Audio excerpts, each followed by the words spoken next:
Lima registered in 2014 the worst air quality in all Latin American cities, as reported by the World Health Organization. Air pollution is caused mainly in urban areas, where 75% of the Peruvian population lives. One area that is no exception to this particular issue is Avenida Bancay. This avenue is located in the center of Lima and is well known for being a congestion spot during most parts of the day.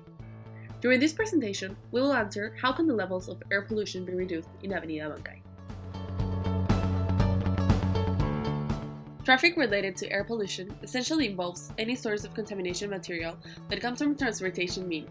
Urban air pollution due to traffic has been an urgent issue, especially in developing countries. The rapid spread of human settlements in Peru's urban regions has facilitated the spread of air pollution.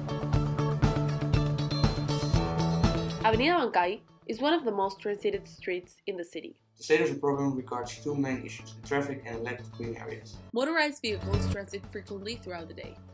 They are the most important source of air pollution in the avenue. The disorganized public transport system and the exaggerated number of bus lines contribute to the traffic. The fact that there are no green areas in Avenida Bancay worsens the scenario.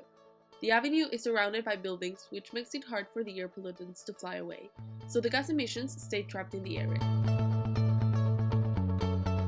One of the reasons for the existence of a great amount of air pollution is traffic. Lima's growing population has led to an increase in the vehicle fleet.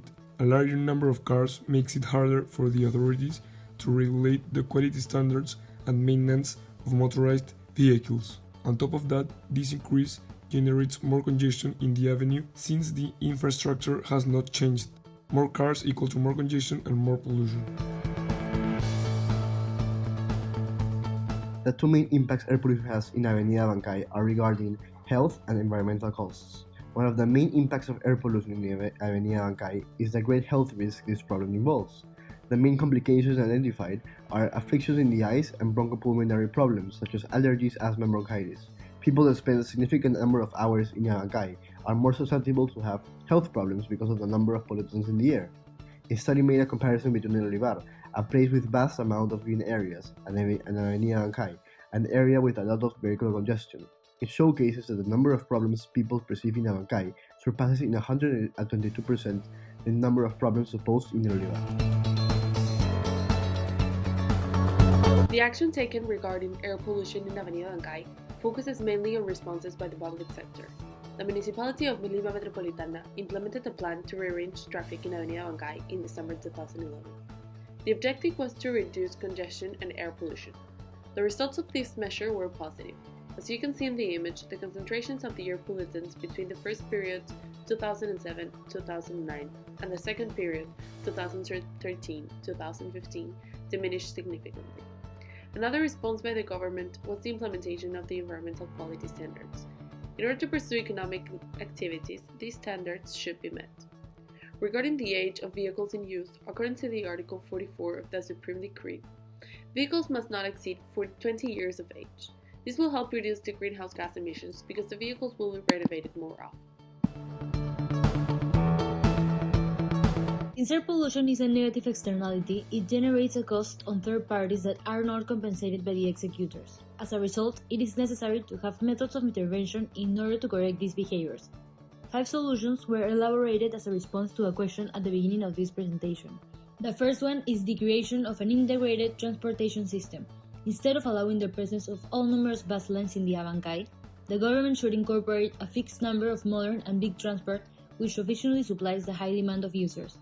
Moreover, investing in the redesign of roads for pedestrians and a cycle path will encourage citizens to reduce their use of vehicles and pollution in the avenue. Second one is the implementation of monitoring and control policies. Authorities should focus on making sure that the rearrangement made in 2011 is not corrupted. In order to achieve this, authorities should face significant incentives to ensure the law is enforced. Also, since uncountable vehicles transit the avenue throughout the day, surveillance cameras could serve as a helpful policy in order to keep a better track of the transit infractions. The third one is the organization of street sellers. Authorities' actions should focus in reducing the congestion they generate by making sure that they stay out of the roads and helping to reorganize their daily activities. Fourth one is making sure that the minimum condition standards are met. In order to achieve this, an investment should be destined to incorporate a large number of supervisors in the area.